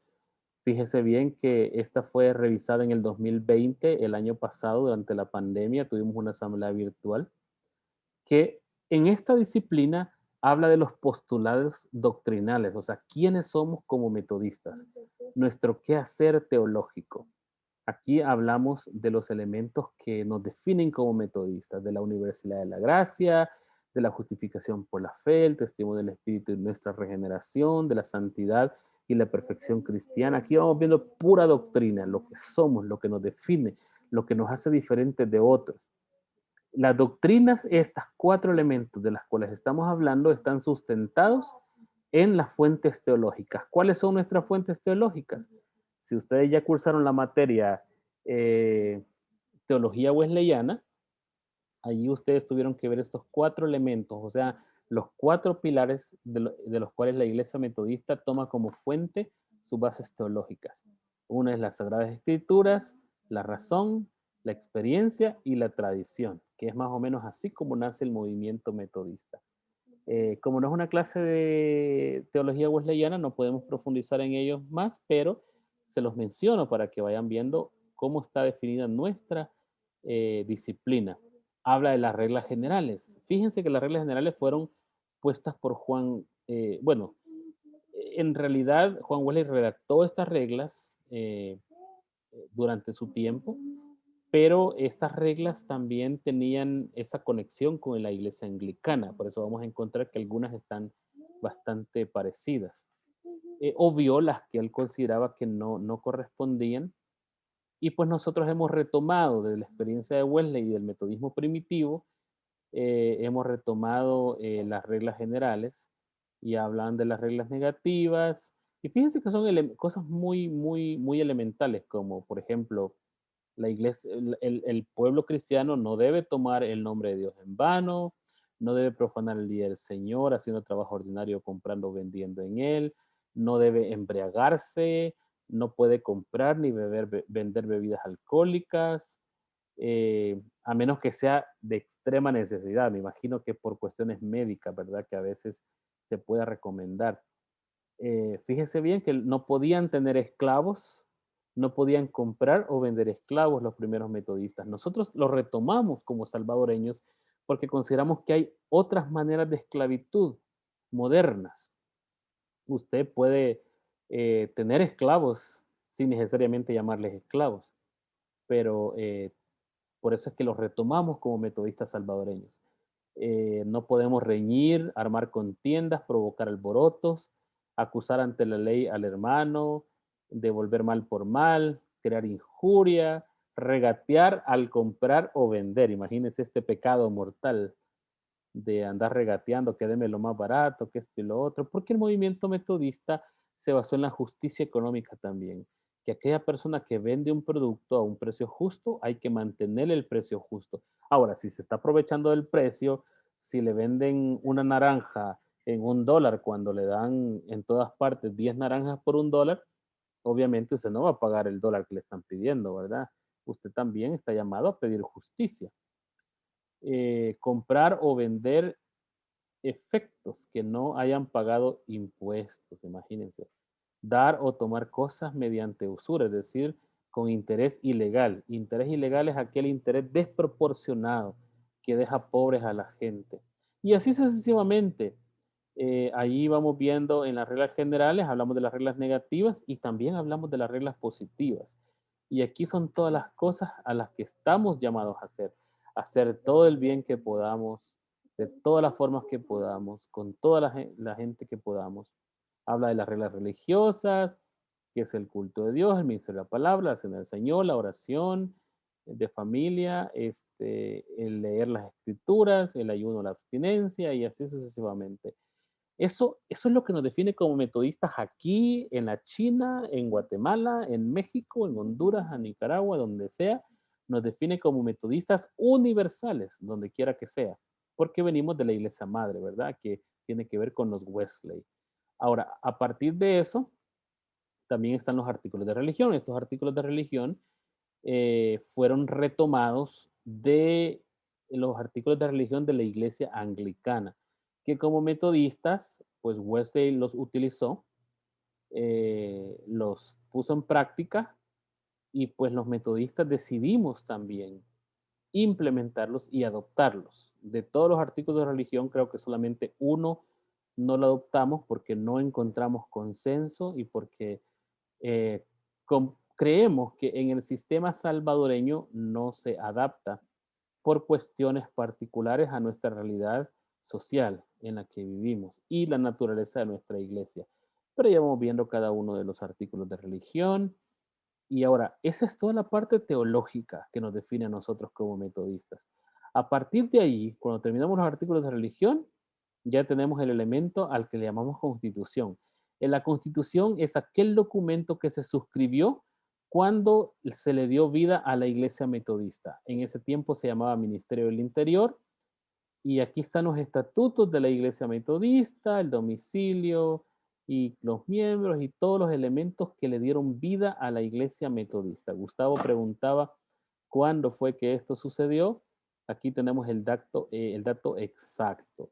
Dice acá el documento que la iglesia metodista en El Salvador recibió su personalidad jurídica fundada en la ciudad de Huachapán, departamento de Huachapán, compuesto de 32 artículos de las buenas costumbres, conforme al artículo 150 del Código Civil y órgano ejecutivo del ramo del interior, acuerda aprobar todas sus partes confiriendo a dicha entidad el carácter de persona jurídica. Comuníquese por el señor presidente de la República, el ministro del Interior Mario Acosta Huertel, y esto se dio en el 4 de marzo de 1996. Gustavo, la iglesia empezó el trabajo en 1994, pero obtuvo la personalidad jurídica el 4 de marzo de 1996, que le dio vida ya como organización inscrita ante el Ministerio de Gobernación, que ahora es Gobernación, antes era el Ministerio del Interior. Después de hablar de la Constitución, aquí hablamos de nuestra legislación o nuestro reglamento. Y en nuestro reglamento habla de los miembros, la calidad de miembros, miembros a prueba, miembros probando, habla de los miembros, los derechos que los miembros tienen, la discontinuidad, miembros afiliados y así sucesivamente, todo lo que tiene que ver con los miembros. Después hablamos sobre el bautismo de infantes porque la iglesia metodista en El Salvador lo practica, la iglesia metodista en Guatemala no lo practica.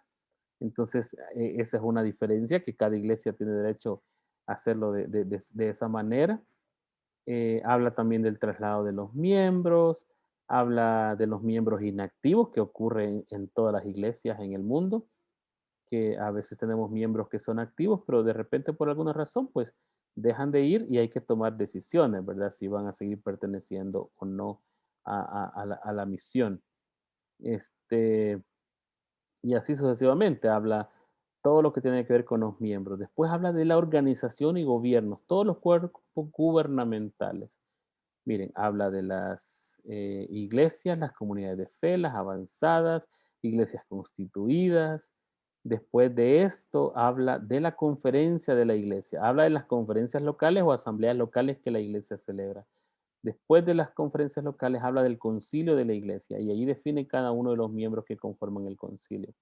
Además, nuestra disciplina incluye elementos como lo son los organismos de gobierno, o sea, la Asamblea General, habla de la conferencia anual, esta que se celebra todos los años, habla de la conferencia general, que se celebra cada 4 años, y además de las conferencias, entonces después habla del episcopado. Aquí habla del obispo y habla del gabinete, de las facultades y habla de toda la legislación general. Eh, Ahora, ya vimos, ¿verdad? Habla de la conferencia, ya vimos el trabajo legislativo. Vimos al obispo, ese es el trabajo ejecutivo. Y por último, nuestro reglamento incluye todos aquellos elementos que tienen que ver con el sistema judicial y lo guarda aquí en el capítulo 9, suspensión del ministerio ordenado, cesación y reincorporación. Este es el sistema, perdón, aquí está el Consejo de Justicia. En el Consejo de Justicia, entonces aquí ya vemos el sistema judicial inmerso en nuestro reglamento. Así que allí tenemos las diferentes modificaciones que le hemos hecho en las conferencias, el 4 de marzo del 96, el 3 de enero del 2007, el 26 de febrero del 2011, el 23 de febrero del 2014, el 22 de febrero del 2015, el 7 de febrero del 2017, el 16 de enero del 2019, el 2 de mayo del 2020 y el 9 de mayo del 2020 nuevamente. Así está, mis queridos hermanos y hermanas. Es demasiada información, ¿verdad, mis queridos hermanos? Pero, como ustedes ven, en nuestra estructura dentro de la iglesia, pues tenemos esos elementos que están no solamente en nuestros países, en el sistema político, pero también dentro de la tradición metodista, como lo es el metodismo unido, el metodismo británico, el metodismo latinoamericano, y así sucesivamente. O sea, hay ciertas cosas que nos unen y nos identifican como metodistas alrededor del mundo. ¿Preguntas o comentarios?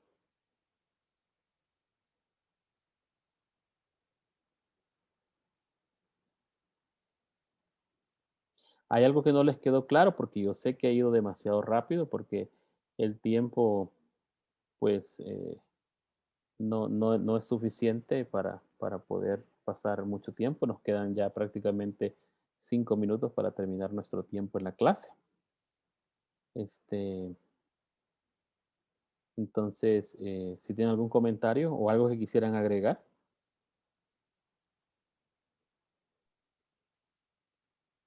Sí, obispo, buenas noches. Buenas noches. Obispo.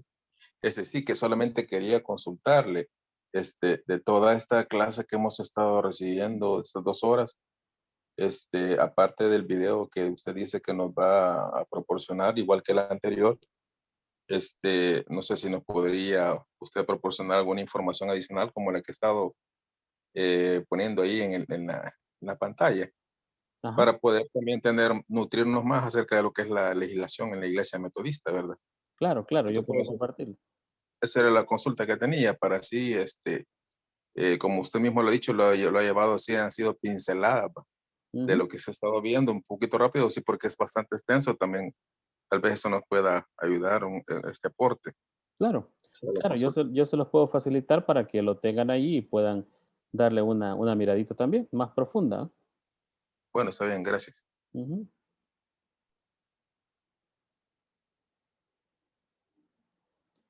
Muy bien, ¿algún otro comentario? ¿Dudas? ¿Algo que quieran aportar? ¿Algo con lo que no estén de acuerdo? ¿Algo que ustedes quisieran sugerir? ¿Algo que les genera dificultad de entender? Como les digo, miren, una de las cosas, una de las ventajas que tenemos con este grupo es que es un grupo pequeño. Y entonces nos da la oportunidad para poder hablar un poquito más, ¿verdad? Y donde todos pueden participar. Entonces no desaprovechemos la oportunidad.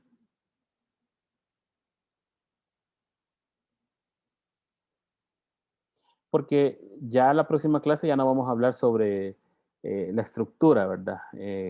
Generalizada de la iglesia, sino que ya vamos a hablar de cosas más puntuales, como es el concilio y otros elementos de la vida de la iglesia.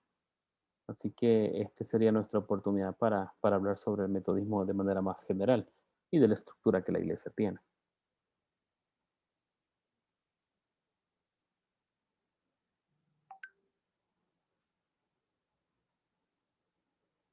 O por lo menos saber si les ha quedado claro, si han entendido, si siguen Solo, hacia con... solo preguntar de si en nuestro caso, nuestra iglesia metodista en El Salvador está trabajando con esa estructura. Sí, nuestra iglesia en El Salvador está trabajando con esa estructura. No sé, Gustavo, si alguna vez has estado en una asamblea, Sí, la asamblea de que pasamos la pandemia. la virtual. La Eh, virtual. el pastor Alex ha estado en asambleas presenciales, ¿verdad, pastor Alex? Sí, sí, he estado en varias asambleas. Años anteriores. Tal vez el pastor Alex nos describe qué cosas se hacen en las asambleas, así de manera eh, breve. Bueno, sí, de hecho, cuando hemos estado en las asambleas, hay personalidades de diferentes países, representación de todas las iglesias metodistas en El Salvador, el pastor y los delegados, ¿verdad? Y en este caso lo que se habla acerca de la reseña anual de cada iglesia, se tienen puntos esenciales, por ejemplo, a veces se hace reestructura lo que es la legislación de la iglesia, ¿verdad? Entonces, ahí se toman bastantes puntos específicos de manera que la iglesia pueda tener una mejor funcionalidad a nivel nacional. Entonces, ahí se explica todo y ahí se habla acerca de lo que también las estadísticas financieras, se habla también en las asambleas. Entonces, se habla de una forma general y el trabajo que se hace en cada iglesia aquí en el país. Más que todo eso es lo fuerte. Y también se decide ahí el rumbo, ¿verdad? Que la iglesia va a llevar. Exacto, también. El rumbo que la Entonces, iglesia. ese es un trabajo legislativo, Gustavo. O sea, la iglesia tiene un elemento bien montado y lo hace todos los años. Hay iglesias metodistas que lo hacen cada 2 años, otros países. Hay iglesias metodistas que los hacen cada 4 años. Hace poquito estuve con la iglesia del Ecuador y creo que 4 años había tomado para hacer la asamblea. Entonces, nosotros sí tenemos por costumbre, por tradición, y por exigencia también de parte del gobierno, porque el gobierno a través del ramo de gobernación exige a la iglesia que para mantener su existencia legal tenemos que cumplir con las normas, con las disposiciones. Y una de las disposiciones es que tenemos que reunirnos una vez al año de manera ordinaria y las veces que sea necesario de manera extraordinaria. Sí se necesita, pero por lo menos una vez al año de manera ordinaria. No dice cuándo, no dice cómo, no dice dónde, pero sí pide que se reúna una vez al año. Así que le cumplimos al Estado porque respetamos las leyes salvadoreñas y también le cumplimos al pueblo metodista. Es un tiempo de celebrar también. Compartimos los logros que se han hecho de cada iglesia. Este año no lo hicimos así por la pandemia, también porque mantenernos 2 horas en línea es difícil. Imagínense una asamblea donde nos pasamos todo el día, nos pasamos como 12 horas en la asamblea conectados y pues la verdad que bastante difícil, bastante tedioso. Y pues por eso es que no compartimos mucho el trabajo que las iglesias están haciendo. Sin embargo, este año lo vamos a hacer así y se va a poder compartir de lo que cada una de las iglesias están haciendo. Por eso el otro día te comentaba que hay que ir recopilando fotografías del trabajo que se va haciendo. En cuanto al ejecutivo, pues en este caso, este servidor es el obispo y pues se dan cuenta que tiene decisiones ejecutivas y también le va dando acompañamiento al trabajo de las iglesias en el receso de la asamblea. Durante la asamblea, la máxima autoridad es la asamblea, no es el obispo, sino que es la asamblea. Durante el receso, la máxima autoridad sería entonces el obispo con su equipo. Eh, y pues también tenemos el sistema judicial que les mostré allí, que ese sistema tiene los mecanismos que se implementan para sancionar o para darle acompañamiento legal al incumplimiento, tanto de los acuerdos, de los estatutos, o porque hay momentos en los que hay que proceder de manera interna dentro de la iglesia, pero a veces de manera externa también, donde se involucran también los elementos ya judiciales, jurisdiccionales del país, que incluye la fiscalía, la procuraduría, el juzgado, cualquier uno de estos elementos que, gracias a Dios, no es algo que siempre tengamos que hacer. Si lo hemos hecho antes, hemos estado en procesos legales y pues, pero no es lo que la iglesia quisiera vivir, sino que por eso es que en la parte final de ese documento se habla de la reincorporación, o sea, alguien puede fallar, puede fracasar, pasa por un proceso disciplinario, pero el objetivo es restituir a la persona nuevamente en la relación plena con Dios y con la congregación. Por ejemplo, un pastor comete un error y pues le dieron el dinero a guardar los hermanos porque no había tesorero y el pastor tuvo una necesidad y se lo gastó. No es el caso, ¿verdad? Pero pongámoslo como un ejemplo hipotético. Entonces, el pastor se gastó el dinero y después no puede reponerlo. Los hermanos se molestan, le exigen, él no puede pagarlo y entonces presentan la denuncia. Le comunican al obispo lo que está pasando y entonces el comité de justicia se pone en marcha. El procedimiento interno de la iglesia se pone en marcha. ¿Qué quiere decir? Vamos a hablar con el pastor. El pastor probablemente este comité de justicia decida que va a dejar de pastorear la congregación por un tiempo y mientras se aclara la situación. Posiblemente los miembros de la congregación quieran que el pastor pague el dinero y el pastor no puede pagarlo o quizás no quiera pagarlo. Probablemente se haya que recurrir a los organismos, como dije antes, jurisdiccionales legales, pero siempre la iglesia trata de solucionarlo de manera interna primero y después de restituir la vida de la persona. Imagínense que el pastor no era su intención gastárselo, pero hubo una situación que no pudo cubrir en el momento, recurrió a ese dinero pensando que la próxima semana lo iba a pagar. Las cosas no salieron bien, se nos vino la pandemia, se cerró la economía, vino una crisis económica y entonces, pero una vez el pastor mejora su situación económica, decide pagarlo. Entonces, una vez lo pagó, ¿qué es lo que dice la palabra de Dios? El que confesara sus pecados, Dios es fiel y justo para perdonarlo. Y si Dios lo perdona, ¿por qué nosotros no lo vamos a perdonar?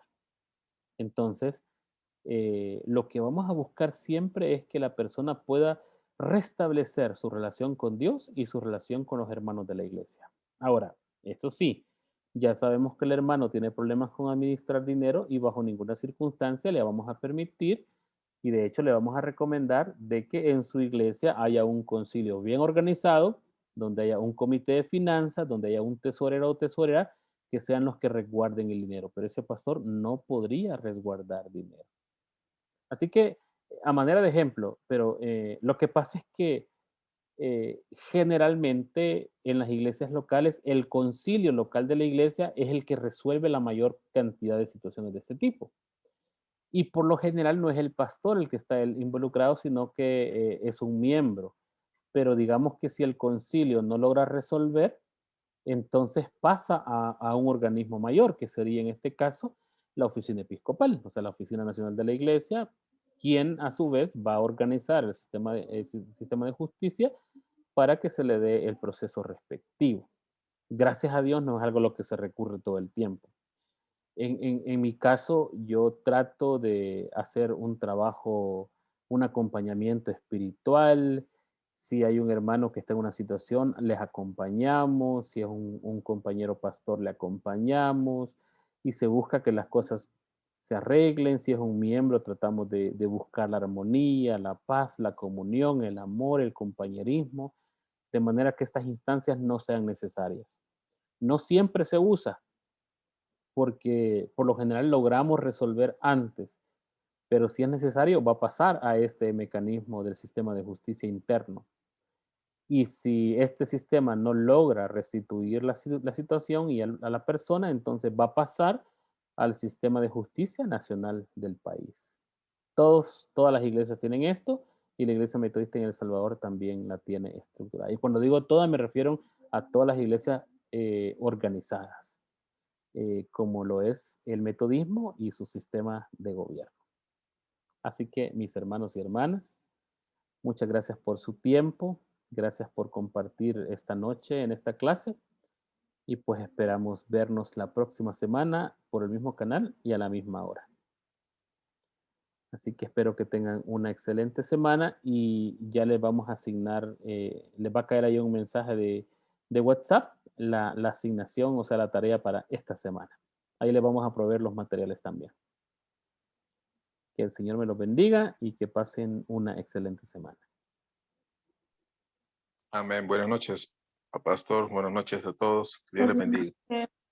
Bendiciones. Buenas noches, bendiciones.